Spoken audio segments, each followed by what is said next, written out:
Ninajua makambi yamefanyika kama sherehe za kawaida hivi, na watu wamekosa baraka zao, makambi mpaka makambi. Miaka inaenda, watu wanajiuliza kwani basi kwenda, ukiisha maliza kuimba microphone unazima ili tuende sawa. Na kwa hiyo watu wanajiuliza, mbona basi ninabaki na baraka zile zile? Ni kwa sababu hatujajua kwa nini makambi. Makambi ni tofauti na crusade. Makambi ni mkutano wa tofauti kabisa, na ninaomba kila mtu ajue.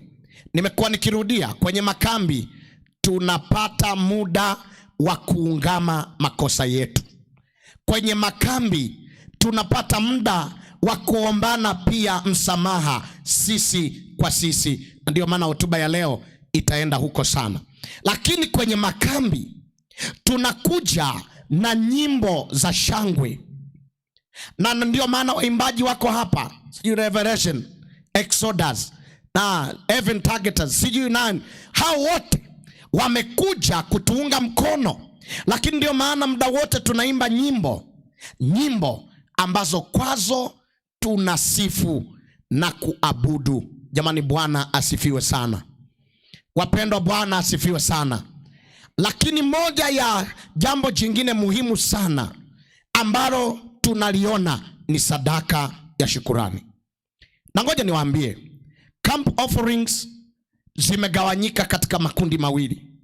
Kuna camp expense na kuna thanksgiving offerings. Na kwa hiyo utashangaa, mtu makambi anakuja mwaka hadi mwaka. Hili ni tukio la mwaka mzima.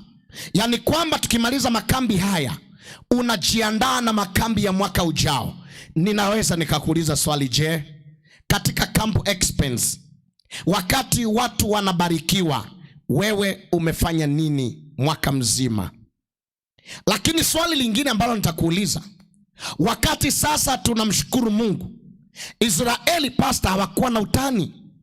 Alikuwa anasimama kuhani na anapitisha fimbo ya baraka, anainyoosha kwa kila familia, halafu anawatamkia baraka za mwaka mzima. Na kwenye kambi hili, siku ya kesho, kabla sijaanza kuhubiri, wale wanaopanga ratiba wataandaa, wataona tutapata kama 20 minutes ambazo hiyo bahasha uliopewa wewe unaenda kudiscuss, unaenda kujadili na nyumba yako, unaenda kujadili wewe mwenyewe, unajipanga. Na kesho tutatoa, inawezekana, ngoja nikwambie, wenda unapanga kutoa labda tuseme mfano 5,000, lakini kesho tunaleta nusu, maana itakuwa ni sadaka ya adhuhuri. Lakini Jumamosi tutafanya sadaka ya kutikisa mganda kwa njia ya fedha. Hizo pesa zote hizo na sadaka zote hizo, watu wengi wamekosa baraka kwa sababu ya kujiweka wanavyotaka wao. Nimesikia kwamba mna goli la 1,500. Mimi nikajiuliza, 1,500 kwa washiriki hawa wote hawa, ambayo ni sawa na kusema huyo mtu amelindwa na Bwana mwaka mzima, watoto wake wamelindwa mwaka mzima, wajukuu zake wamelindwa mwaka mzima. Bwana ameprovide baraka hata baraka. Mimi najiuliza, utaweka nini kwenye hiyo bahasha ambacho kinatoshana na kile Mungu ametenda maishani mwako? Sijajua utafanyaje. Na hilo ni swali la mtu binafsi. Hata mimi na mke wangu nimekuwa nikifanya kushukuru pastor. Hili ni kambi la 3. Nimetoka kambi moja kule Tanzania mahali panaitwa Singida.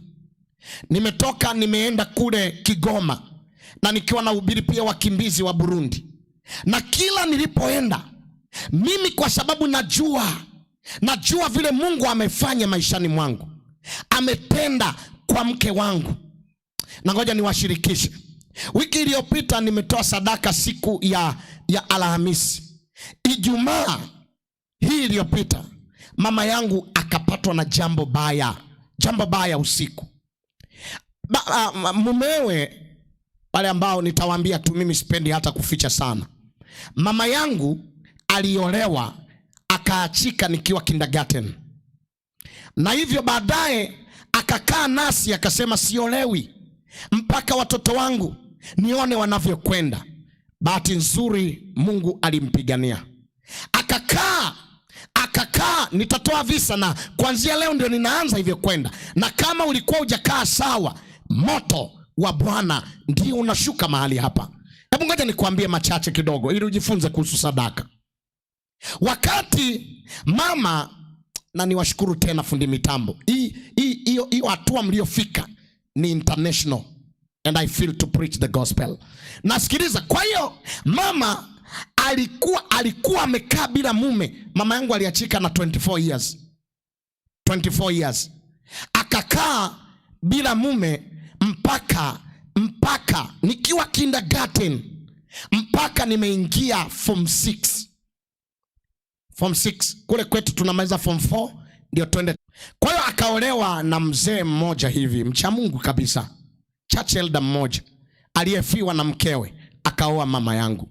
Wakati huo baba, sitaki kuzungumzia habari zake sana, maana hata hivyo naye pia anahitaji wokovu.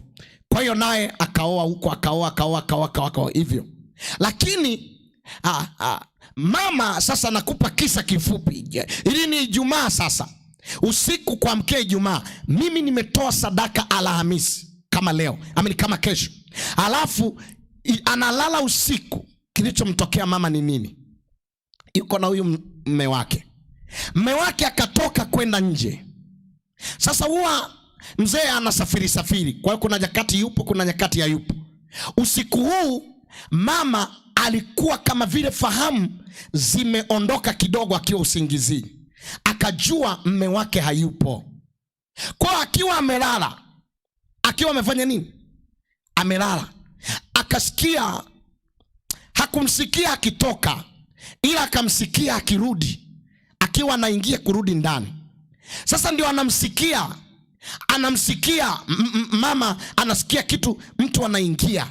Mawazo yake kwenye usingizi yakaanza kumwambia umevamiwa. Ghafla mwili ukakoswa nguvu kabisa. Anataka kupiga yowe, yaani apige nduru, hakuna kitu inatoka. Anataka kujisogeza, hakuna kitu kinasogea. Amepata mshtuko. Anasema akitaka kunyanyua miguu yote imepoa. Akaomba hivi, Mungu, kwenye fahamu zake sasa, maana sauti haitoki, Mungu, wakumbuke watoto wangu. Asante kunisaidia kuwalea. Wamemaliza wote masomo ya kichungaji. Mimi na mdogo wangu wote ni wachungaji. Hivi kusema amina ni dhambi? Mnaona wivu ya nini basi wewe? Nasema hivi, mimi na mdogo wangu wote ni wachungaji. Alafu hapa nilipo na ubiri sasa hivi hapa, mwaka huu yaligongana makambi 18 wiki hii. Ndani ya wiki moja makambi 18. Na ilipoombwa service request, sijajua ilitokeaje huko division. Yaani hii wiki nayohubiri hapa, makambi 4 yote yakapitishwa. Sasa nikawa naanza kusolve case. Kwa nini unaenda huku sio huku? Mdogo wangu nikamwambia, wewe utaenda kambi linaitwa Tumaini uko Nairobi. Mwingine naye nikampeleka kambi ambalo liko huko Eldoret. Alafu tena moja nikaomba anafahamu Mackenzie. Nikaomba tu Mungu, sasa hili kambi lipate mtu mwingine. Hili ndio nikaje. Kwa hapa nilipo mimi na yeye tuko hapa, anahubiri Nairobi, niko hapa. What is the story? Mama yangu akawa anaomba Mungu, anasema asante maana umenipa nafasi ya kuwalea watoto, and I don't feel like going on with life. Sijioni nikiendelea leo, ni kama nimeuliwa hivi. Sasa mzee akawa anaingia. Sasa bahati mbaya tena mzee naye umri umeenda kidogo. Mama ni mdogo, yeye umri umeenda. Sasa akawa anatembea kwa kunyata. Hiyo ndio ilimchanganya kabisa. Hana nguvu, hawezi kuongea. Alafu tena mtu anaingia kwa kufanya nini? Kwa kunyata. Hiyo ikamchanganya. Akiwa amelala ni kama amekata tamaa, anasikia sauti ya mume wake inamwambia, mke wangu, mbona umeshtuka hivyo? Ni nini mbaya? Hakuweza kumjibu. Ni kama sasa akili inaanza kuamini sio jambazi, ni mume. Nikajiuliza, vipi kama nisingetoa sadaka jana yake, na kwenye ile sadaka nimetoa nikawa nimeandika, Mungu asante kutulinda, naomba utupatie neema ya mwaka mwingine. Sijua wewe utaandika nini kwenye sadaka yako. Na sadaka niliyotoa Singida ni tofauti, na maneno niliyoandika ni tofauti, niliyoandika Kigoma tofauti. Hata hapa mke wangu najua amechukua tayari bahasha, naye tutatoa tuandike tena tofauti. Maana tuna mengi ya kushukuru, lakini tuna mengi ya kuomba baraka zake. Sasa nye mkitoa sadaka kufuatana na magoli, hutakutana na Mungu wako. Ila natamani, yani kuna mtu kweli atajikaza, ataweka 100, akimwambia Mungu, ai, nimekushukuru mwaka mzima. Najiuliza, Mungu naye ni mwenye rehema. Lakini naomba kila mtu achukue serious, ili sasa hili limeeleweka. Kesho karibu, nimesema kesho tutatoa nusu ya kile tunachokitarajia. Alafu Jumamosi tutamaliza huenda na zaidi ya nusu ya tunachokitarajia. Jamani, Bwana asifiwe. Walionielewa punga mkono namna hii. Hebu mwambie jirani yako, jiandae kukutana na Mungu kupitia sadaka yako. Usijali, Mungu wetu ametoa vitu vingi sana na anastahili kuabudiwa. Nimependa ule wimbo wetu mkuu ambao unaimbwa ni 171. Sasa nikapenda tuusikie unavyoimbwa, alafu kutoka hapo tutafanya exercise. Kuna namna ambavyo nataka tusikie. All guest speakers wote mkuje hapa nisikie mnaimbaje huo wimbo, ili kutoka hapo ndio kambi zima liimbe wimbo wenye ujumbe mzito sana. Guest speakers, asante sana. Asante sana. Mje tu, time yangu nayo sio nzuri. Tutaimba stanza 2 na chorus. Hizo sauti naona zimepangana. Inaweza kuwa 4 hivi, si ndio? Sauti ziko 4 hizi. Basi hapa tu. Alafu tuone vile tunaenda. Guest speakers, nilikuwa na kumisi sasa hapa. Mzee wa literature. Sasa isije ikagusa maiki yangu, maana ikiharibika hapa ilipo nitalia. Basi hebu anzisha sasa ndio tusikie tunaendaje na wimbo namba 171. Imeanzishwa, tuimbe. Imeanzishwa hukumu mbinguni, tutasimama je sote, apimapo Mungu hakimu kila wazo, ona tendo, tutasimama je sote katika siku kuu ile, dhambi zetu zitafutika ama zitatuangusha. Wametangulia wafu kupimwa kitamboni, powa hai watapokea neno la mwisho vitabuni imwa Mungu. Tutasimama je sote katika siku kuu ile, dhambi zetu zitafutika, ama zitatuangusha. Thank you. Simwapea amina sasa. Hey, watu wa Better Living Getembe, amina zao zinachelewa sana. Hebu tuwape tena amen. Najua kwamba tumeshapata. Wangapi wamepata hiyo flavor? Okay. Kwa hiyo tunaenda hivyo. Tutasimama je sote. Hebu 3 go. Tutasimama je sote katika siku kuu ile, dhambi zetu zitafutika, ama tuangusha. Jamani, Bwana asifiwe sana. Bwana asifiwe sana. Kama unafurahi kambi hili, hebu nipungie mkono. Bwana akubariki sana. Karibu tena mchana wa leo, na tutakuwa tuna angalizo kwamba time imeenda, lakini tunaenda vizuri na Mungu atatubariki. Mchana wa leo tunaenda katika somo linalosema gharama ya msamaha katika wokovu uliorahisishwa. Gharama ya msamaha katika wokovu uliorahisishwa. Gharama ya msamaha. Hebu mwambie jirani yako gharama ya msamaha. Hebu mwambie tena gharama ya msamaha.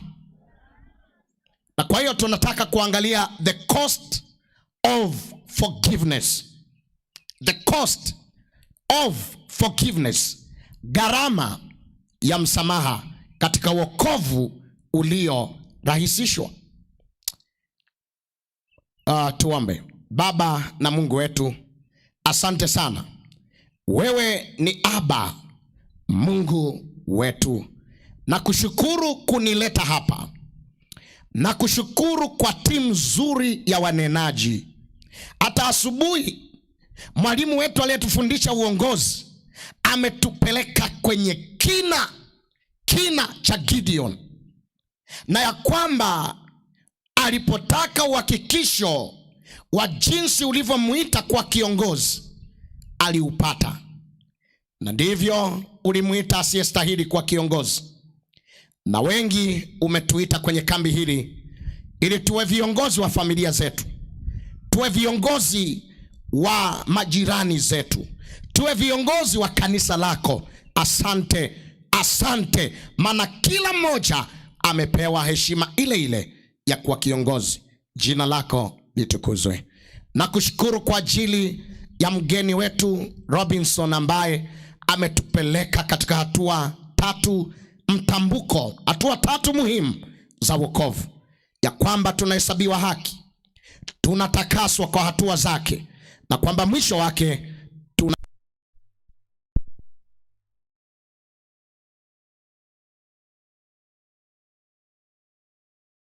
nakushukuru sana, maana kwako yote yanawezekana. Na kuomba mchana wa leo unifanye mimi nipungue, wewe uongezeke. Baba, mimi nipungue, wewe uongezeke. Na nakuomba Baba, saa hii unipatie ujumbe mfupi wenye nguvu utakaoinua kutano hili mbele zako. Kwa jina la Yesu Kristo ninaomba na hata kuamini. Amen. Gharama ya msamaha, gharama ya kusamehe, gharama, the cost of forgiveness. Mnenaji mwenza Mackenzie, ninaomba sasa uishike Biblia yako vizuri. Naomba twende tusome upande mmoja wa gharama ya msamaha ambayo aliipata Yusufu, alafu nitaenda na kuangalia gharama ya msamaha ya pili ambayo aliexperience Rispa. alafu tuone mambo haya. Hebu basi fungua Mwanzo 42 mstari wa 25, tutaenda hadi uenda 27 au 28. Naomba gharama ya msamaha tuanze kuiona hapa. Biblia inasema Yusufu akaamuru kuvijaza vyombo vyao nafaka. Yusufu akaamuru vyombo vyao vijazwe nafaka, na kumrudishia kila mtu fedha yake katika gunia lake, na kuwapa chakula cha njiani, na awape pia chakula cha njiani. Navyo ndivyo walivyofanyiwa. Hivi ndivyo walivyofanyiwa. Wakaweka nafaka yao juu ya punda zao, wakatoka huko. Mmoja wao alipofungua gunia lake, ili ampe punda wake chakula, katika nyumba ya wageni, aliona akaona fedha yake. Kumbe iko kinywani mwa gunia lake, ipo tu kwenye mdomo wa gunia. Akawaambia nduguze, fedha yangu imerudishwa, angalieni. Imo humo guniani mwangu, ipo hapa kwenye gunia. Mioyo yao ikazimia, wakageukiana wakitetemeka, wakasema, ni nini Mungu aliyotutendea? Ni nini haya Mungu aliyotutendea? Tulia pale, utaendelea kusoma kwa muda wako, kwa sababu tu ya mchana huu naomba nikupe habari kutoka hapa. Yusufu ameshauzwa na ndugu zake, tunajua amepelekwa ugenini, na waliomnunua ni wa Ishmael, tena wamemnunua kwa vipande 20 vya fedha, na wamempeleka sasa Yusufu, na Yusufu yuko kwa mikono ya Waishmaeli. Waishmaeli nao wanamuuza, wanampeleka tayari, wanamuweka kwenye mikono ya Potifa aliyekuwa kiongozi wa Misri. Anakaa kwenye nyumba ya Potifa. Yusufu was so handsome. Yusufu alikuwa handsome boy. Yani maandiko yanasema katika Bible Concordance ya kwamba Yusufu alikuwa handsome Mackenzie, kiasi kwamba wasichana waliokuwa wanafanya kazi nyumbani kwa mfalme walikuwa wakikata vitunguu, onion, wanakata vitunguu, wakimwona Yusufu anatembea wakati wanakata vitunguu, badala ya kuendelea kukata vitunguu wanamshangaa mpaka wanajikata. How handsome was he? Alikuwa handsome, achana na hizi sura zetu za kuparara. Handsome. Ninaona vijana wakijiona wao ni wazuri, yani wao ni handsome boy, kiasi kwamba hawawezi tena kwenda kanisani. Wao ni handsome boys kiasi kwamba hawawezi kuwahi shule ya Sabato. Wao ni handsome kiasi kwamba hawawezi kumpa Mungu nafasi. Ninamwona handsome boy anauzwa, yuko ugenini, lakini ameuzwa, ameenda ugenini, lakini haachi Mungu wake. Ninawaona vijana wa kanisa la Mungu la kweli, wakishatoka hapa Kisii, wakaenda university, wakaenda college, wakaenda high school, wanamwacha Mungu kando, wakidhani wao ni handsome. Wana muda wa gym wana muda wa kuvaa visaa fulani kwenye mikono, na wanasema we are running keeping our bodies. Wanajua ku maintain afya zao, wanajua kupiga push up, wanajua kujitengeneza. They know how to put themselves in order. Wanavaa tule tusuruale ambako ili uvue lazima utafute msaada, maana wao ni handsome. Katika umri wa ujana Yusufu anauzwa akiwa na miaka 17. Huyu ni ambassador, huyu yuko kwenye darasa la ambassador pastor. Lakini namuona Yusufu ambaye tumejifunza habari zake, huo handsome, huo uzuri wa Mungu ndani yake haumchanganyi. Anaendelea kubaki kwa kijana mwenye viwango vya Kikristo. Hivi nyinyi amina, mtatoa kesho ama ni leo? Leo tupatane, mtatoa kesho ama ni leo? Na mimi nasema hivi, yani kijana handsome, kijana barubaru, kijana smart, lakini moyo wake uko na Bwana. Amen. Ngoja niwaambie vijana wenzangu wa kiume, hata uwe na kifua kizito cha mazoezi, misuli ya kutisha, uwe na nguo za vijana zote, raba kali za gharama, jeans kali za gharama, t-shirt kali za gharama, you are nothing if at all you have just been alone without God. Painful. Tunao vijana ambao wazazi wanajivuna, wanasema kijana wangu yuko college, yuko university, anasoma medicine, anasoma law, anasoma engineering and whatever. Ninamuona Yusufu ameenda mbali na kwao, but Joseph maintains the standards of Christianity. Amen. Hilo aliwezi kusemwa sana amen. Mtasema kesho, sio mbaya. Nasema hivi, aka maintain Ukristo wake. Vijana mlioko hapa, ninawaomba kwa neema ya Bwana, maintain your Christianity. Maintain the level of Christianity. Kimwangalia Yusufu na mkumbuka Esther ambaye alikataa vipodozi, alikataa makeups, alikataa decorations, alikataa mitindo, alikataa fashions, alikataa, and Esther remained natural. How hard is the gospel?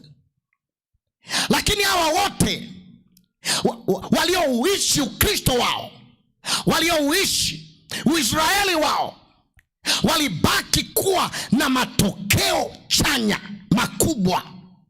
Hebu nisiweke mzizi pale. Sasa Joseph, handsome boy, ametembea na Mungu kiasi kwamba nataka nikuhakikishie mchana wa leo namna alivyotembea na Mungu. Ameuzwa, hayuko na wazazi. Ameuzwa na anajua waliomuuza ni ndugu zake, na aliwaona wakimuuza, sio kwamba alikuwa mtoto. Ameuzwa katika tender age ya miaka 17, anaelewa. Sasa ameuzwa, anaenda. Nikana kwamba napiga picha. Je, aliwapungia mkono wa kwaheri au aliwaonyesha sura yenye machozi? Mbona hawakumwonea huruma? Mbona wakamuuza? Mbona wakamwacha aende? Ndugu wa damu.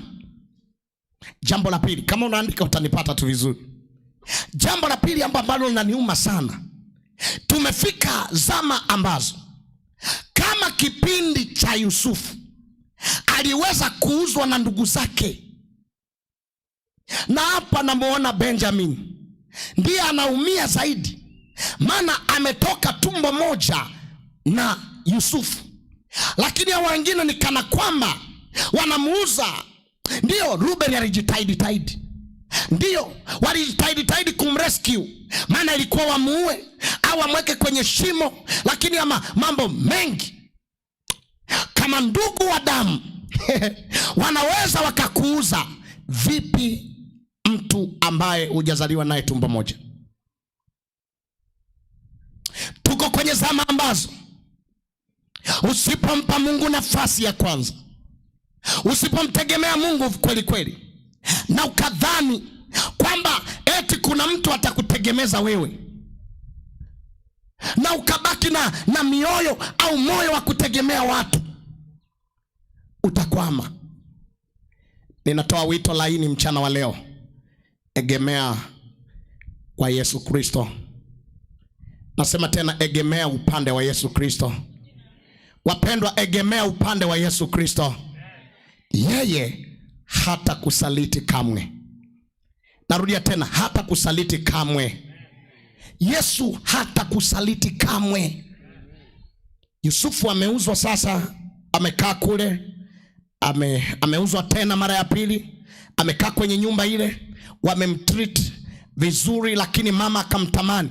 Imagine, alikuwa handsome boy kiasi kwamba bro Robinson, yani mke wa boss, moyo ukaenda mbio, speed kumoyo, yani akapenda mpaka akasahau yeye ni mke wa boss. Lakini Joseph aka maintain standard. Huyo kijana wa leo ni yupi ambaye atapewa ofa na mke wa governor?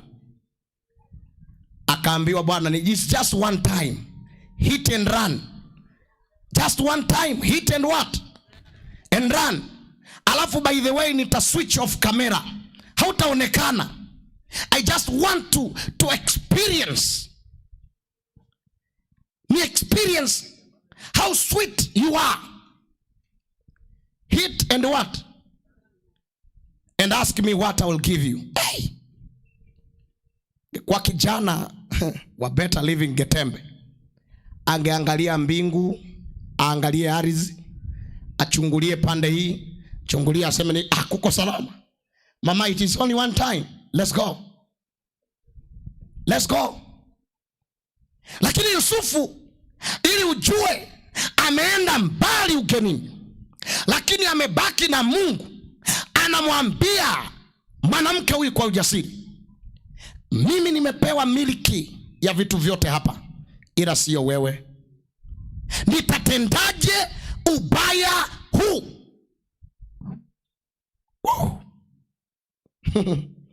Nimkosee Mungu wangu? Sio nimkosee mume wako, sio nimkosee boss. How can I do this?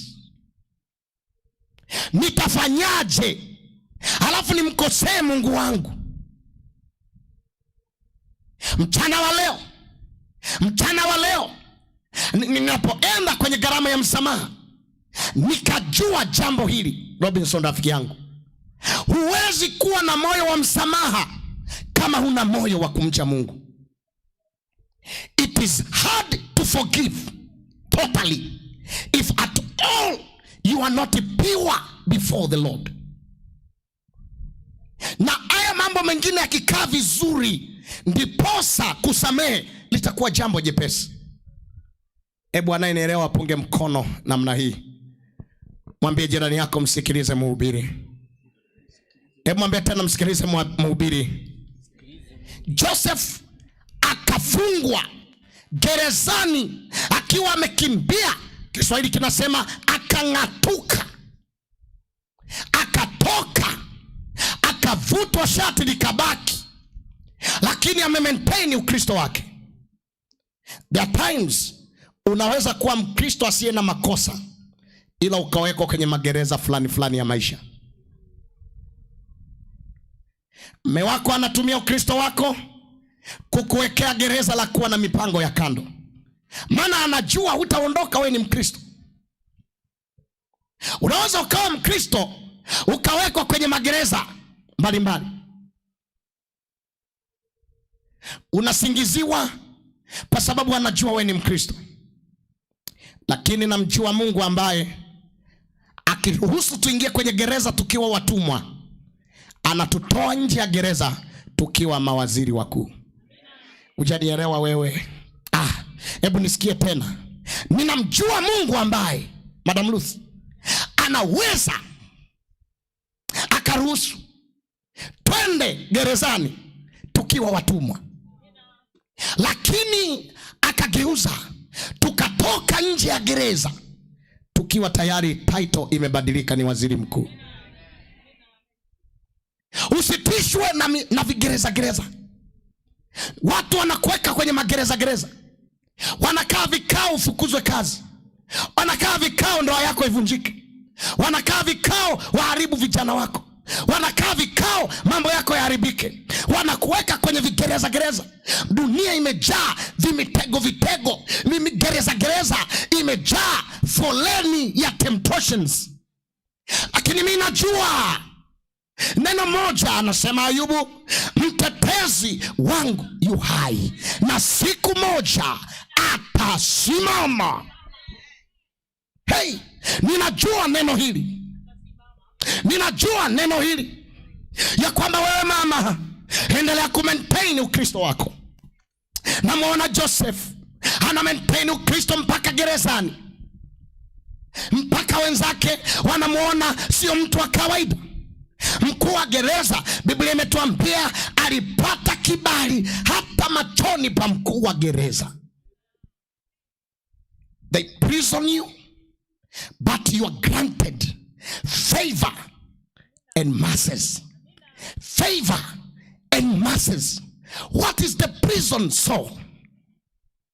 Litakuwa gereza na faida gani kama nikifungwa bado Mungu anaenda pamoja na mimi? Kama unanielewa, punga mkono namna hii. Ninaona lile gereza lako la madeni, gereza lako la ndoa mbaya, gereza lako la shida ulionayo, gereza lako la changamoto ulionayo.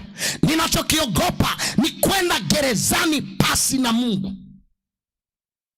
Ila kama niko na Mungu, popote na Yesu ninaweza kwenda, na anitumapo yeye ndiyo raha. Asipokuwako hapa nifai. Akiwapo Yesu nashukuria. Ninaweza nikashukuru.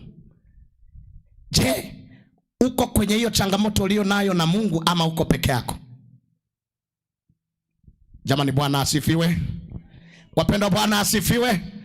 Kama unatamani kusema, mimi siombi tu kwamba nitoke haraka gerezani, ila naomba Bwana nikukaribishe kwanza nikiwa ndani ya gereza, maana najua nikikukaribisha sitatoka kama nilivyo.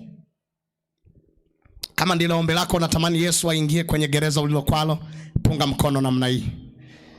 Kwa nimeacha ujumbe wa kwanza, dada mrembo, kaka handsome, wewe ni beautiful, wewe ni handsome, wewe ni mama, wewe ni baba, wanakuambia umeolewa, lakini ndio umbo kwanza linazidi kuitika, linakuwa rembo kabisa.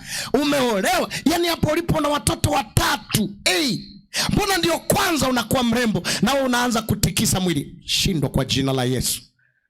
Ninataka nikwambie, kadiri ubora wa maisha unavyokuja, unavyoongezeka, maintain Christianity.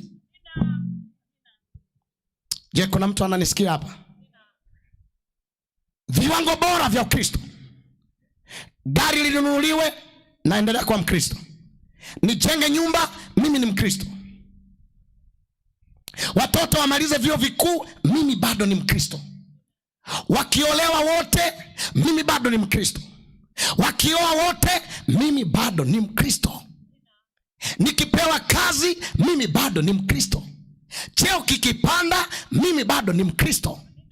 Upande wa pili wa shilingi, iwe sipati hela, mimi bado ni Mkristo. Magonjwa yakiniandama, mimi bado ni Mkristo. Changamoto yote inayokuja, mimi bado ni Mkristo. Yapande maisha, yashuke maisha, yawe yenye furaha, yawe yenye huzuni, mimi bado ni Mkristo. Tatizo la watu wangu hawa, sielewi kama wananipata, ila nitaelewa, maana siku hizi nazo zipo mbele bado. Ukristo. Mkristo Yusufu ana maintain Ukristo. Akatafsiri ndoto, akasauliwa. Tuliona jana. Just paraphrasing. Let me go now to the point. Amefika siku, ametafutwa mtu, tupate wapi mtu kama huyu? Maana ametafsiri ndoto. Alafu unaona alivyo na Mungu, hajipendekezi. Soma hiyo chapter chapter 42, 41 na 42. Utasoma wewe mwenyewe Genesis na kupea kazi na wewe ya nyumbani. Ni muda wa kusoma Magombo. Yaani anaenda anatafsiri ndoto, alafu kabla aitafsiri anamwambia mfalme, wamesema mimi ndio niwatafsiria kule gerezani. No. It is not me. It is God. It is God. It is God. Nimeona Wakristo wengi wakiambiwa, naona umejenga nyumba nzuri. Anasema, unafikiri nilikuwa na plani? Sikula. Nilikuwa na bana matumizi. Nilikuwa nafanya hivi. Tunaona umesoma. Umepata bachelor ya medicine. Wewe ni MD. Anasema, unafikiri kuwa MD ni kazi rahisi? We are so much exemptional. Naona una gari. Anasema, unafikiri gari ni nywele kwamba kila mtu anazo? Lazima ujipange kununua gari. Akionekana ana plot, anasema, kupata plot Kisii, do you take it as a joke? It's not a joke having a plot here. Anajiona ni maalumu, anajiona ni mzuri, anajiona amepambana. Niko hapa kukuambia, you are nothing if it was not God. Useme amina, usiseme. Acha kujikuta ovyo ovyo. Acha kujikweza. Shuka kwa kila Mungu alichoweka kwako. Not you, it is God. Nipeni tu amina, zimechoka. Sio mimi naye. Hapa ni Roho wa Mungu anasema, no matter how painful it is. Nasemaje? Kwa kila ulicho nacho, kama ulikuwa na kamudomo kakusema sema, kakujiinua na kualika, tushuke. Kristo ainuliwe. Jamani, Kristo ainuliwe. Ana Mungu anatafuta mtu wa kusema, not I but Christ. Not I but Christ. Kila alicho nacho si mimi ila Kristo.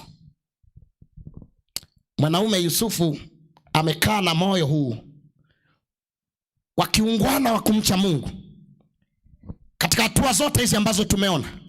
Lakini kati ya hatua ngumu ambayo nami nasema ni ngumu, jamaa ametafsiri ndoto, lakini kwenye ndoto hajipendekezi yeye. Pastor, mimi ni mchungaji kwa district pia. Kuna watu wanafikiri ni Wakristo kuliko wenzao ikifika saa ya election, siku za uchaguzi. Wanajiona wao ndio wao. Siku moja nikampa mzee mmoja mahali kuhubiri wiki moja kabla ya uchaguzi. Na nafahamu amekuwa mzee wa kanisa 7 years. Sasa nikawavurugia hali ya upepo huku. Mimi nasema ya kwangu ya Tanzania. Nikamwambia, sasa utahubiri Elda, andaa watu kwa ajili ya uchaguzi. Sio ni kanuni yangu ama ni yenu? Ya kwangu sasa inaniambia haishauriwi, sio vizuri, inapendekezwa. Hayo maneno matatu. Mmoja, asishike uongozi more than 2 years unless kanisa limeona uhitaji. Pasa ama hii ni kanuni ya kwangu ya Tanzania hii? Pasa ameniambia ni ya wote. Sasa nikamwambia mzee, imefika Jumatano amesha preach. Nikamuita, nikamwambia mzee, hapo ndio nimefika, mimi ndio mgeni, ndio mchungaji mpya. They are trying my shoes. Nikamwambia, they are not mine by the way, ni God's shoes in me. Nikamwambia, sasa mzee, umeandaa watu wangapi kuwa wazee wa kanisa? Katika training yako ya miaka 7 ya uzee, ni nani umewaandaa kuwa wazee? Akaniangalia, yani akapima upepo, akasema, Pastor, do you want to tell me I will not be a church elder this year? Mbona mnashusha vichwa chini? Mnamaanisha nini? Jamaa, yani haamini kwamba kuwa Mkristo unaweza kuwa Mkristo bila cheo.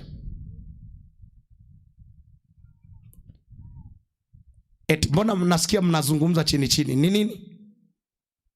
Take it easy. Mimi ni mgeni tu, wiki moja nitaenda. Yaani Bwana asifiwe sana. Nikamwambia, kamanda, piga ua, garagaza, hutakuwa elder. Ila ninaomba unishauri. Wewe ndio uko hapa. Unasikia Roho anakuambia nani umemtengeneza kuwa elder? mgogoro. Jamaa akaniambia, pastor, ilikuwa Wednesday kama leo, mimi kesho sitaweza kuhubiri. Nikamwambia juma litaisha na wewe ndio utaendelea kuhubiri, wakati unamuomba Mungu akuonyeshe nani atakuwa kiongozi. Mke wangu anafahamu hiyo scenario. Bas jamaa akahubiri. Sasa badala ya kuhubiri anatengeneza politics. I'm making here a lesson ya kwamba Yusufu hakujipeleka. Ameleta idea, ametafsiri ndoto, panatakiwa kiongozi atakaye chunga miaka 7 ya chakula, miaka 7 ya njaa, anahitajika mtu. Na kwa hiyo mfalme, jitafutie mtu. Hasemi mimi mwenye ndoto ndio nafaa. Angalia nani? Mtu. Hilo nalo lina mgogoro hapa. Mbona mmeniangalia kwa roho mbaya hivi? Jamani, nina siku bado chache tu. Kama mnanielewa punga mkono na mrai. Yaani kuna mtu aamini kwamba na wengine wanaweza kuwa deacons, wanaweza kuwa church elder, wanaweza kuwa mtu fulani, lakini Yusufu angekuwa na haki ya kusema, mimi ninaye tafsiri ndoto ndiye nitakaye kufaa, maana ndoto hii nimeitafsiri mimi. Mwambie jirani yako, get the point, take a step forward. Mwambie tena, get the point, take a step forward. Yaani Bwana asifiwe sana. Bas jamaa nikaenda kufanya uchaguzi. Pastor, kuna watu wa Kora huko pia Tanzania. Akawa amesha mobilize. Sasa na mimi nikatumia akili pia ya si yangu, ni ya Mungu. Nikawaambia hivi, kanuni yangu, uzuri mimi kanuni nimejaza hapa kichwani. Nikamwambia sasa kanuni inaniambia kama una mtu ambaye unamtamani kuwa church elder ama yeyote ama chochote, unaruhusiwa kushauri kibaraza cha nini? Cha uchaguzi. Kwa kuja mbele yao na kuwaeleza wewe kwa nini unafikiri mtu fulani anaweza kuwa kiongozi. Nikatoa huo mwanya, nikamwambia sasa sitawaita, ila andikeni jina na position ya mtu ambaye mnatamani awe. Na kwa nini? Mimi nikaenda kukaa ofisini kidogo. Yakaletwa karatasi kama 25 hivi. Yote jina ni hili. Guess what? Ni la huyu aliyekuwa anahubiri wiki. Na ameandikwa yeye kwa position moja, first church elder. Ukikaa vibaya pastor, unaweza kusema hii ndio sauti ya Mungu. Nikamwambia sawa, hamna shida, kesho jioni ndio uchaguzi. Tukaingia. Tumekaa, najaribu kueleza mgogoro. Usipokuwa na roho ya Yusufu wiki hii, usipotaka hiyo roho ikuingilie, makambi haya bado salvation is not simplified. Nataka mkale sasa, hebu ngoja nifike pale mahali tu padogo hivi. Yusufu hakujipendekeza, lakini huyu mzee wangu yeye hataki roho ya Yusufu. Kuna watu hawataki watu wengine kugrow. Anakandamiza tu. Sio mambo tu ya church. Hata huko ofisini mtu mmoja anataka kuwa promoted, yeye anakandamiza tu. Alafu anaimba na kazamwe ndo mbinguni kila siku, na kaza juu naombani. Na hao wanaimbaga kwa noten, hawataki kukosea note. Taka imbe Bwana uni inue juu, lakini hataki kuachilia position, hataki kupromote wengine, hataki kuwa na roho safi. Hiyo mbingu utakayoenda ni ile ya Morogoro Tanzania, kuna mahali panaitwa mbingu. Hiyo naweza ukaenda kwa nauli yako mwenyewe, kwa fare yako. Ila mbingu ya mbinguni utasubiri sana. Am I so hard to you please? And it's not I but Holy Spirit in me. If you get the point, can you wave as you take the step forward? Yani Bwana asifiwe. Bwana asifiwe. Hebu ambie jirani yako, usiteme dawa, maliza dozi. Basi kumwambia jirani inaweza isiwe heshima. Mimi ndio nataka nikuambie wewe, Nikisema usiteme dawa, wewe unasema maliza dozi. Usiteme dawa. Ukiona mtu asemi, huyo ndio mwenye roho ngumu, na kuna kitu nahubiri hapa hataki kubadilika. Haya, usiteme dawa, maliza dozi. Haya, nikisema ukichomwa sindano unasema legeza mshipa. Ukichomwa sindano, wewe kaza uone itakavyokuwa mbaya. Utavunjika mshipa na uponi. Jamani, Bwana asifiwe sana. Hii ni sindano. Najua natoka kwenye makambi pasa. Hii sio crusade. Lazima nitengeneze kanisa. Inua wengine, wapende wengine, warekebishe kwa upendo, wape delegate. Jamani, Bwana asifiwe. Pastor, sijui kama nimekuingilia, na mimi mwenyewe ndio ninahisi kiherehere ni cha Holy Spirit. Sasa tumlaumu Holy Spirit. Yaani Bwana asifiwe. Yaani Bwana asifiwe. Yaani kuna mtu anataka every year, here and then, yeye ni hiyo position. Hatengenezi wengine, yeye mwenyewe anafanya with old fashions. No. Madam Ruth, mwaka huu umekuwa camp chair. Delegate. Tafuta mwingine, muombe, mtie moyo, msupport, tembea na yeye, naye akomae aweze kuweka kampu kama hii. Maana hata hivyo sio wewe, ni Kristo ndani yako. Bahati mbaya mimi huwa natupa mishale popote. Ukikuchoma kichwani, potelea pwete. Moyoni, potelea pwete. Madam Ruth ni rafiki yangu, by the way. Hallelujah. Yaani Bwana asifiwe. Kama unanielewa, punga mkono hivi. Mwambie jirani yako, meza dawa. Yaani hallelujah. Yaani hallelujah. Is someone getting me here? Unajua leo najaribu kwenda slow, lakini kuna point tu hivi zinaingia taratibu zenyewe. Delegate. Yusufu hakujipendekeza, akapendekezwa. Nini kilichotumika? Kigezo gani? Kifungu gani? Ndio kile kifungu cha 41:38 Mwanzo kinachosema, tupate wapi mtu kama huyu? Sasa nirudi kwenye ile story fupi ya uchaguzi. Pastor, ule usiku ulikuwa mgumu. Alafu na mimi kwa sababu siogopi mtu, maana sijatumwa na mtu, ndio yuko na pesa, kwa hiyo akafikiri itakuwa mbaya sana mimi kumuondoa, kazi ya Mungu haitaenda. Muulize Daudi, Uzia alivyokufa ilikuwaje? Kazi ilienda. Jamani, kazi huwa inaenda tu. Jamani, huwa kazi ni ya Mungu. Haleluya. Jamani, haleluya. Kama unanielewa, punga mkono hivi. Haleluya. Sasa nikamwambia mzee, kinachonisukuma sasa, nawaambia wajumbe, kwa nini mnampendekeza huyu mtu? Amekuwa 7 elder church elder wa 7 years. Tunaona hatuwezi mwingine. Nikamwambia, mbona pastor wenu amliyekuwa naye ameondoka? Do you want to tell me I will not be your pastor? Ule uchaguzi ukaanza saa 12. Mke wangu atakumbuka, mpaka saa 8, saa 6, saa 7, saa 8 ndio nafika nyumbani usiku. Na nilifanya hivi, wakachagua. Nikamwambia kwa nafasi niliyopewa na Mungu kama mchungaji wenu, naomba kutangaza uchaguzi umeahirishwa. Nafasi zote zilizochaguliwa hazitakuwa hizo. Twende tukaombe tena hadi Roho atakavyotuongoza. Kesho saa 4 asubuhi usipange kukosa. Mkono ukanyooshwa, nikamwambia tafadhalini, sijatoa kauli ya kujadiliwa, nimetoa kauli ya kuombewa.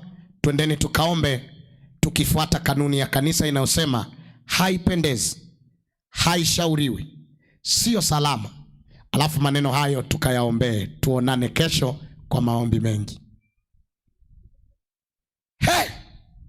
Wakasema huyu pastor naye. Wakaenda. Kesho wakija bado wameendelea na siasa. Nikamwambia hii sio political ground. Aya, kila mtu akaombe nusu saa, tutarudi baadaye. Kila mtu akapewa sehemu yake ya kuomba. Karudi nikamwambia, "Mmeomba kweli au mlikuwa mmekaza roho?" "Tumeomba." Nikamwambia, "Sasa tufuate kanuni." Mzee mwingine, "Hebu soma hii kanuni inasemaje?" Inasema uchaguzi ukafanyika. Yule jamaa hakuwa church elder. Alafu akapanda church elders wengine kabisa. Huu ndio mwaka ambao kanisa hilo limesogea kuliko miaka yote. Siko hapa kuwaongoa church elders mliopo, tafadhalini. Siwajui, hamnijui, na sijui mna muda gani.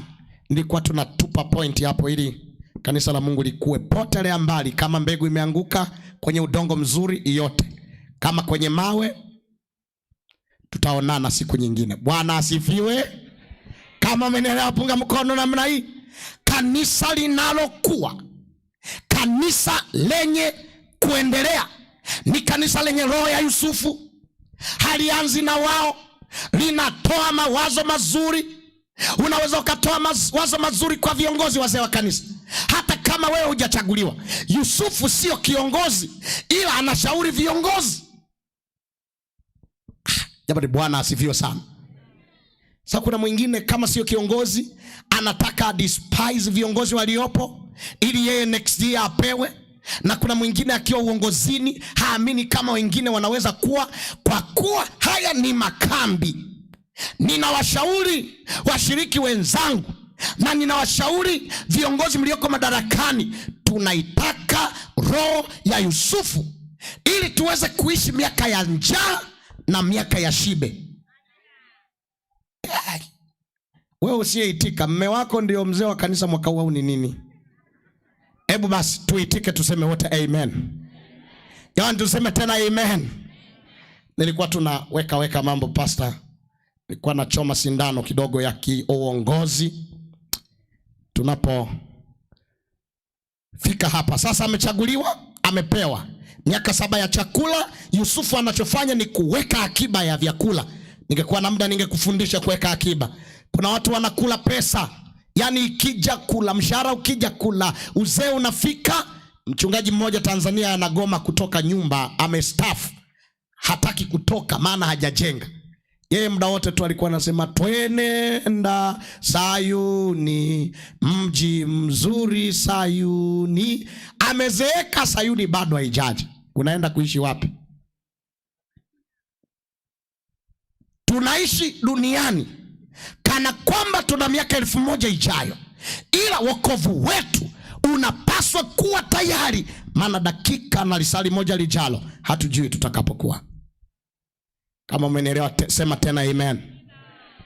Ile zamani kule kwetu, unajua kisi ni sana Upareni, ndio walikuwa wanajenga tujumba tudogo.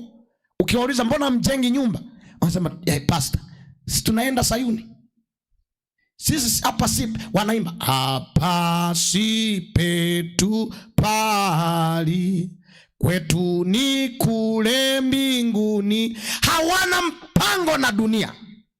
Vaa vizuri wewe, kula chakula vizuri, jenga nyumba nzuri, peleka watoto shule, fanya maendeleo, lakini moyo wako na wa familia yako uandaliwe kana kwamba leo Yesu anaweza kuja.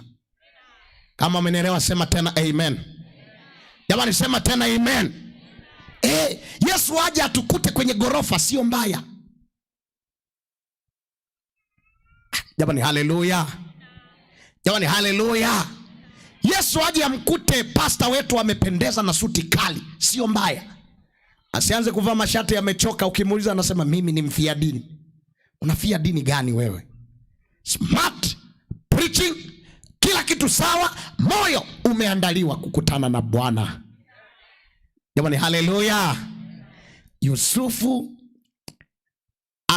amefika mahali sasa, amepata miaka shibe, amekusanya, njaa imekuja, Israeli nao wanakuja kuchukua, ndugu zake wakaja. Biblia inasema, utasoma hiyo sura ya 42, akawa anawaona analia, maana wao hawamkumbuki, yeye anawakumbuka. Na hata hivyo angekuwa na uwezo wa kuwachukua, maana kama ana roho wa Mungu, ingekuwa ni wewe. Ndugu zako wamekuja na umehakikisha kwamba hawakufahamu na ndio waliokuuza. Je, ungewasamehe? The power and the cost of forgiveness. Biblia inaambia akaenda Yusufu pembeni, akalia, alafu akawarudia ndugu zake, akaamuru wapewe vyakula. Kwanza aliwafunga siku 3 gerezani, kwenye gereza lake la kiongozi. Akitamani afanye vibaya, Roho wa Mungu anamwambia Yusufu, tafadhali Yusufu, samehe. Yusufu, acha kufanya vibaya. Ana kila nafasi ya kuwatamkia chochote, ila moyo na Roho wa Mungu anasema naye. Matokeo yake, badala ya kuwaua, akawafungulia, akamwambia nendeni mkamlete Benjamin. Akawapa chakula, na hicho chakula kikawa kingi. Alafu zile hela waliotoa ili wanunue akawarudishia. Hebu sema akawarudishia. Jamani, sema tena, akawarudishia. Yani badala awaambia hata bei iwe imepanda, yeye akawasamehe. Akachukua hela zao, akaweka kwenye vikapu vyao, akawaambia kwenye mifuko, nendeni na vikapu vyenu. Mchana wa leo Yesu anataka usamehe. Yesu anataka usamehe. Sehemu hii nzuri ya story ya Yusufu inakuwa nzuri zaidi aliposamehe. Kama umeelewa sema amen.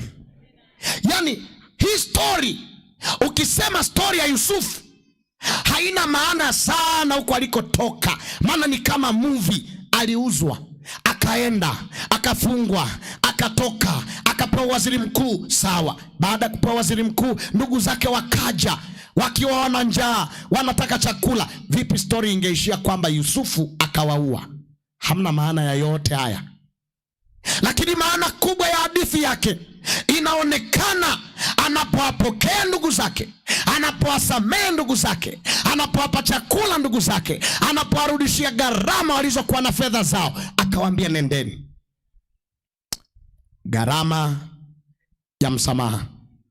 Hebu tuseme wote, gharama ya msamaha. Yule mme wako, yule mke wako anayekutendea, eti amekukwaza asubuhi, ila unatakiwa utoke huko ulikokuwa kwa kazi, urudi umemnunulia gauni jipya. Umevurugana naye, ila unatakiwa gharama ya msamaha inadai utoke na zawadi umletee. Ukristo umejengwa kwenye msamaha. Msamaha. Kwa kuwa tumejifunza mafundisho mengi, ninaomba nikuambie tu, huu wito unatengenezwa sasa na Samueli wa pili 21 mstari wa 8 hadi wa 10. Na praise team wakiwa wanaendelea kujiandaa pale, lakini mtashika mic baada ya kuwa nimemaliza kipande hapa. Hebu sema inasomekaje? Inasema? Biblia inasema Samueli ni wa pili 21. Ndio. Mstari wa 8. Biblia inasema ila mfalme akawatoa hao wana wawili wa Rispa. Ila mfalme akawatoa hao wana wawili wa Rispa, binti Aya aliyomzalia Sauli, Armoni na Mefibosheti. Amoni na Mefibosheti. Na wana 5 wa Merabu, na wana 5 tena wa Merabu, binti Sauli aliyomzalia Adirieli mwana wa Bizilai Mumeholati. Haya, twende mbele. Akawatia mikononi mwa Wagibioni. Sawa. Nao wakawatundika mlimani mbele za Bwana. Mlimani wakawatundika, Nao wakaangamia wote 7 pamoja. Nao wakaangamia 7 wote pamoja. Wakauawa siku za mavuno. Wakauawa zile siku za mavuno. Za kwanza. Mwanzo wa mavuno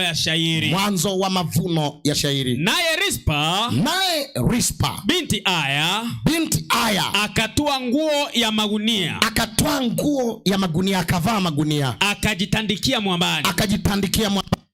Tangu mwanzo wa mavuno hata waliponyeshewa mvua kutoka mbinguni, wala hakuacha ndege wa angani, kukaa juu yao mchana, kukaa juu ya watoto waliokufa mchana, wala wanyama wa mwitu usiku. Kisha akaambiwa Daudi hayo aliyoyafanya huyo Rispa binti Aya. Tulia hapo. Upande wa pili wa Rispa, huwa tutachukua muda sana. Wagibioni wametakiwa kupatana na Israeli tena, na ni Daudi anayetaka wapatane, maana njaa imekabili Israeli.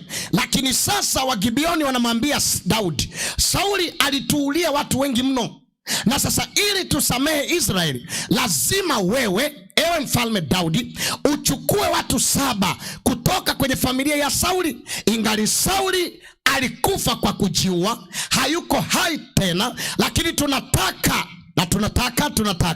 kama kweli unataka tukusamehe na tuisamehe Israeli, nenda ukawaue hao watoto 7, angalau 7 wa familia ya Sauli, ndipo tutakapo isamehe Israeli. Gharama ya msamaha.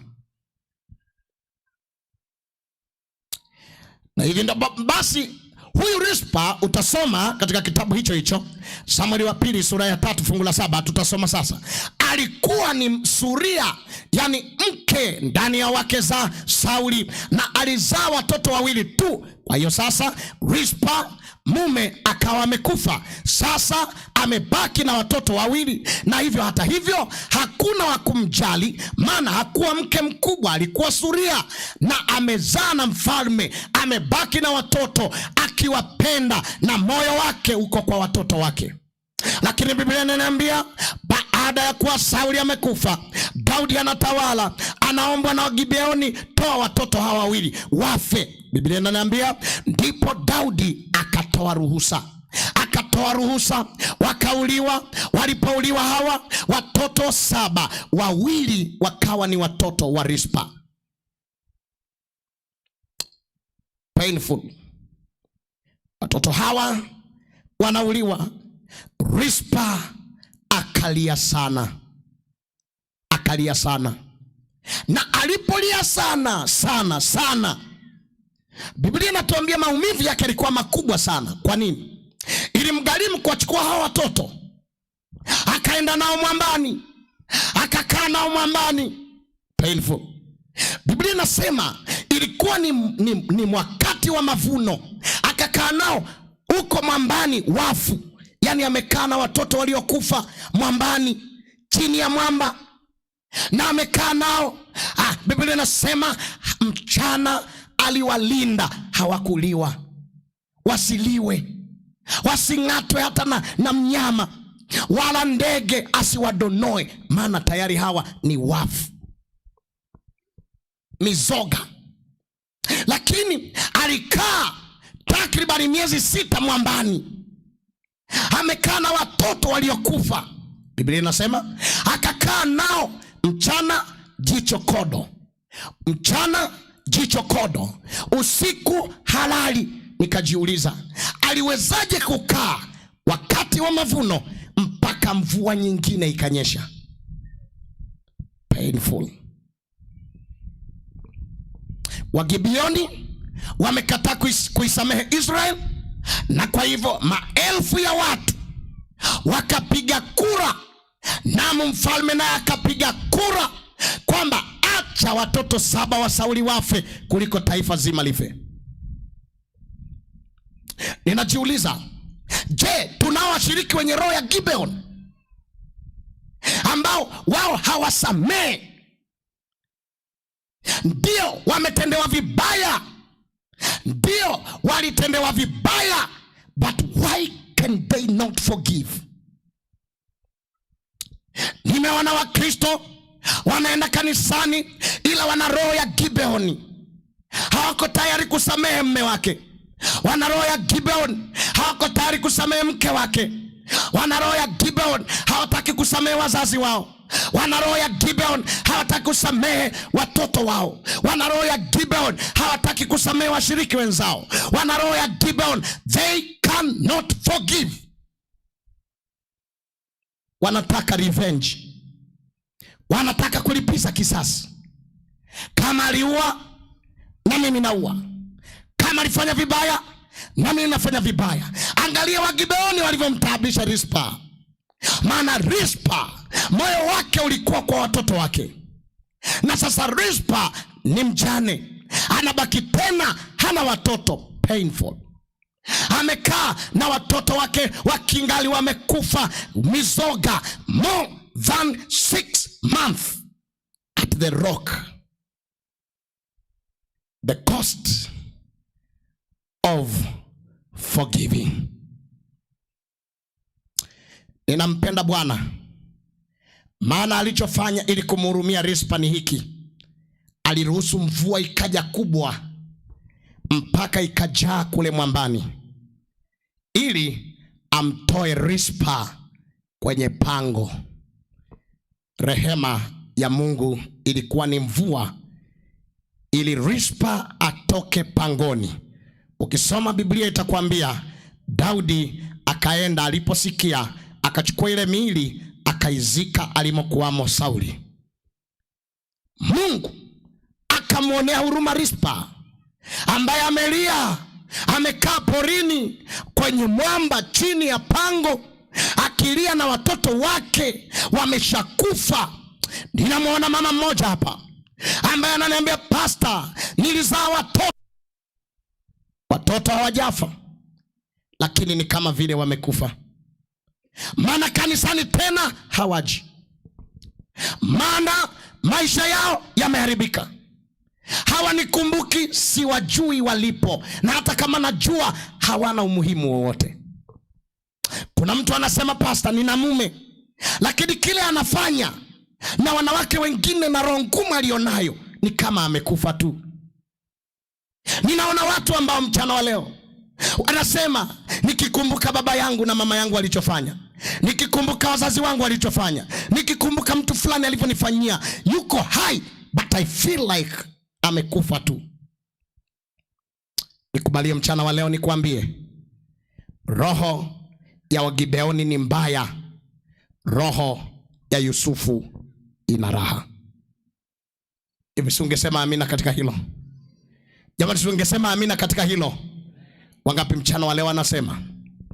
Wenda nitaendelea na part 2 ya somo hili, ya kwamba mafundisho ni mengi kwenye kisa cha Rispa, ila tu mchana huu nimependa niangalie roho ya msamaha. Wagibeoni wameleta hasara kwa Rispa ambaye hana hatia, na amepoteza watoto, amebaki peke yake, analia. Ni Mungu aliyeweza kuona huruma kwa Rispa. Vipi kama Wagibeoni wangemsamehe Rispa? Na mimi najiuliza, vipi kama Yusufu asingesamehe ndugu zake? Mbona aliwasamehe? Mbona aliwapa rehema? Mbona akawarudishia pesa zao? Mbona wakaenda? Wagibeoni ni wanadamu, Yusufu naye ni mwanadamu. Alichotendewa Yusufu ni kibaya pia, na sawa pia Wagibeoni alichotendewa. Lakini Yusufu akawaambia nendeni. Wakamleta Benjamin. Safari nyingine akawaambia nendeni, kamlete mzazi, baba, mama na vitu vyote mlivyo navyo, na mtakaa kwenye mlima unaoitwa Gosheni. Gharama ya msamaha. Ikiwa kuna watu ulikuwa umewashikilia, Biblia itatuambia kesho katika sehemu ya pili, msamaha wa Kristo na msamaha wa mwanadamu, jinsi vinavyokutana katika wokovu uliorahisishwa. Na ndio maana somo la kesho linasema, nimeumia lakini nitasamehe ili niokolewe. Nimeumia lakini nitasamehe ili niokolewe.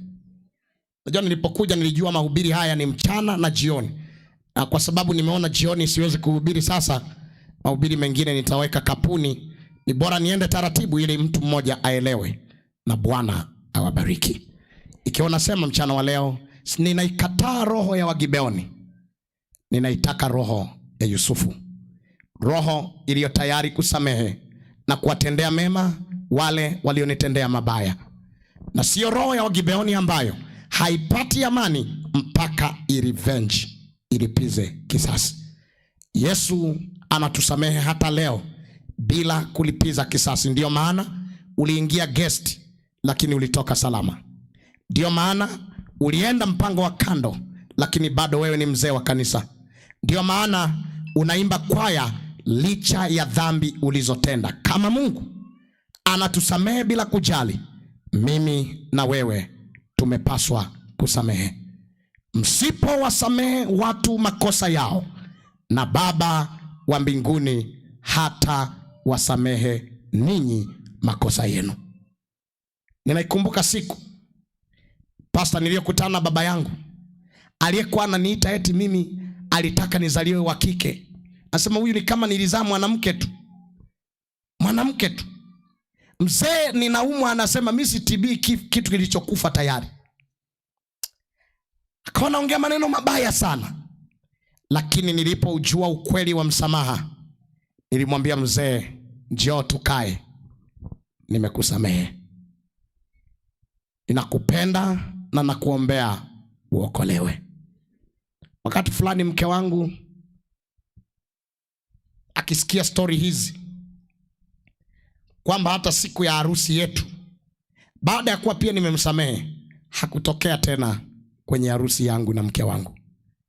Lakini mimi na mke wangu nikamwambia mke wangu twende tukasamehe.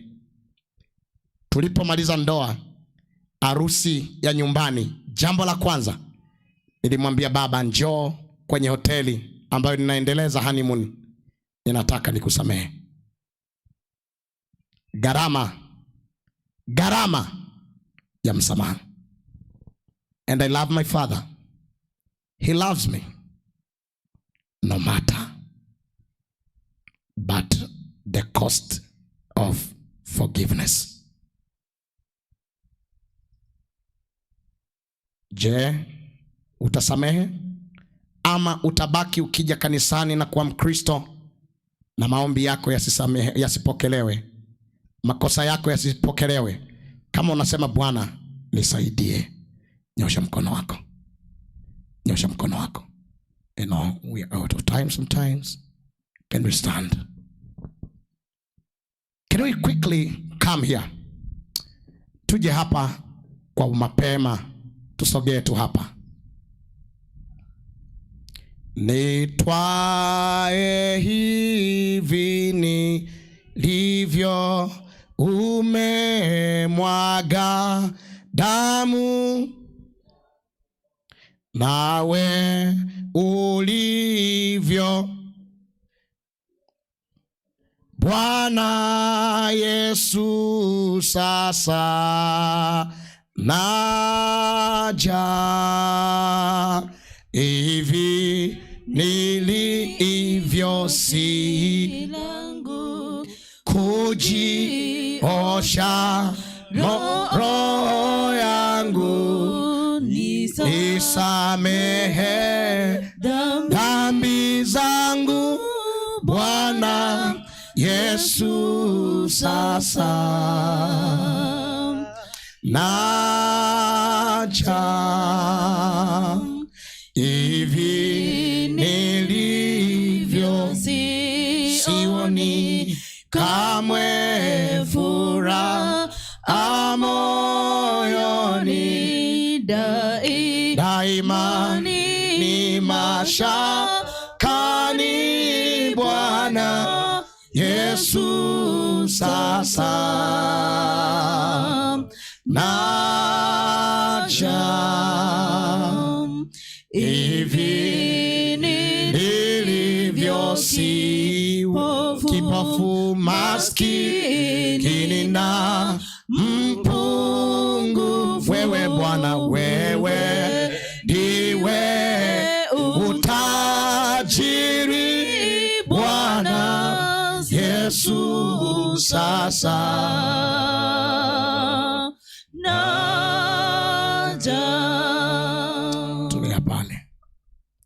Ndugu zangu, sitawaweka tena hapa maana wakati wetu umekimbia. Kuna mtu amekutendea vibaya, ila moyoni zinakuja roho ngapi? Jamani, roho ngapi? Roho ya kwanza ni ya Yusufu, kusamehe na kupenda aliyekukosea. Lakini roho ya pili ni ya Wagibeoni, inakwambia how can you easily forget and forgive? No. Hiyo roho inakwambia nenda, peleka huyo mahakamani, peleka polisi kabisa, peleka kwenye kesi kotini, na unatumia pesa nyingi, baadaye tena anakuzidi hela, unazulumiwa, unazidi kunyong'onyea. Ndiyo, alikuwa ni mpenzi wako akakudanganya, leo ameoa mtu mwingine, mwache aende. Ndiyo, amekutendea mabaya, forgive.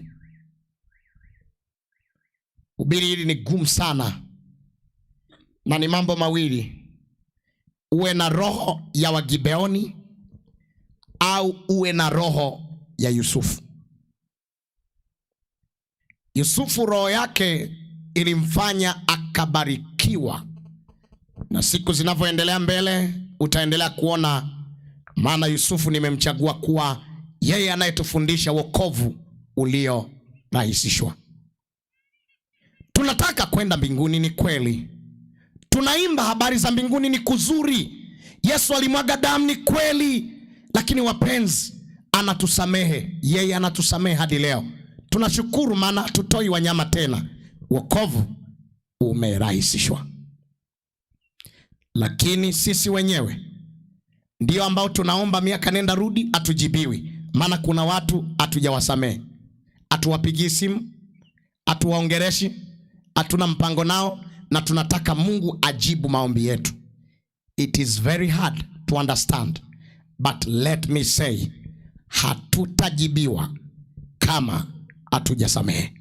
Njoo upande wa pili wa somo la kesho ambalo limejaa mafundisho mengi ndani ya neno, kwamba hata kama itanigharimu kiasi gani, lakini imenipasa kusamehe.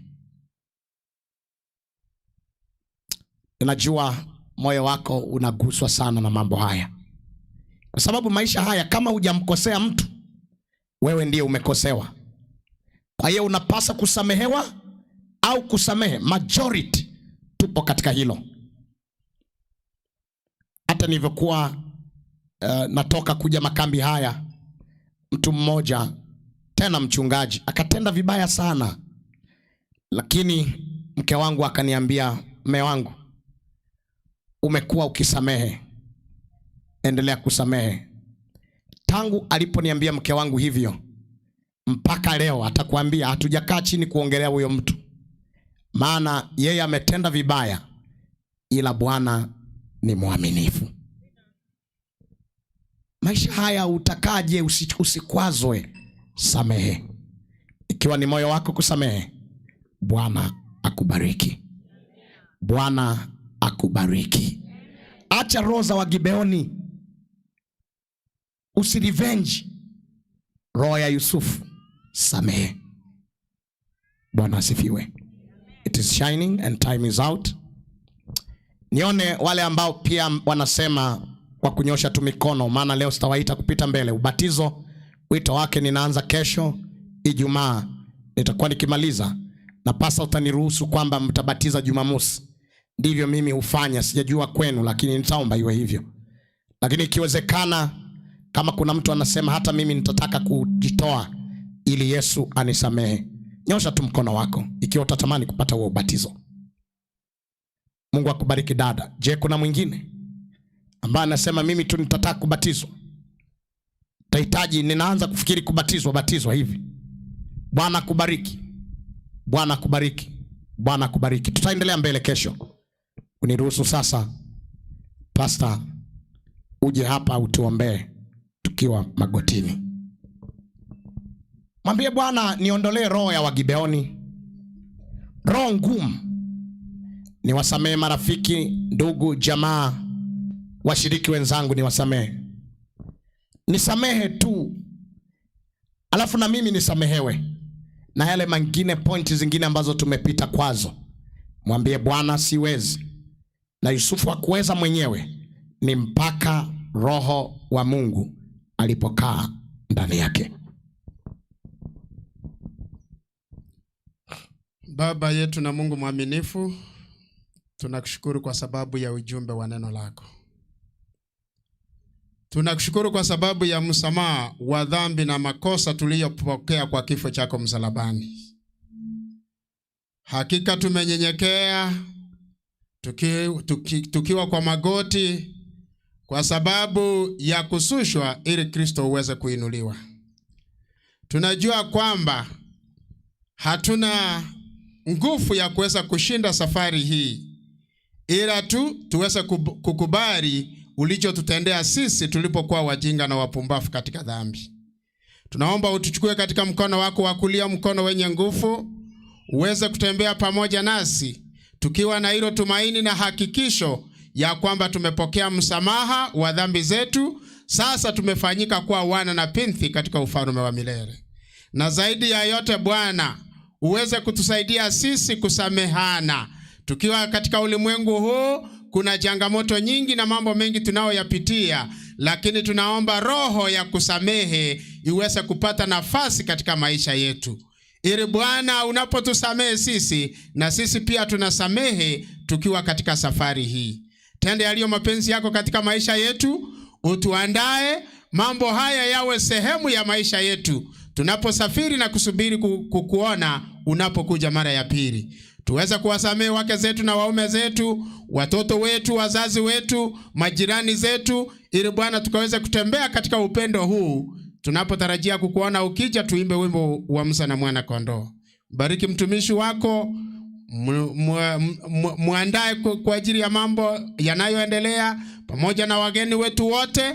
Utushughulikie na zile familia zote ambazo zimewakilishwa hapa na zile ambazo zimekwasika kwa sababu ya msamaha. Bwana, tunaomba leo uweze kutufungua katika jina la Yesu. Amen. Ili tunapotoka hapa tuende tukiwa huru, tukiwa na furaha, tukiwa na amani, maana tumepata msamaha unaotoka kwako na tumepata msamaha unaotoka kwa wenzetu.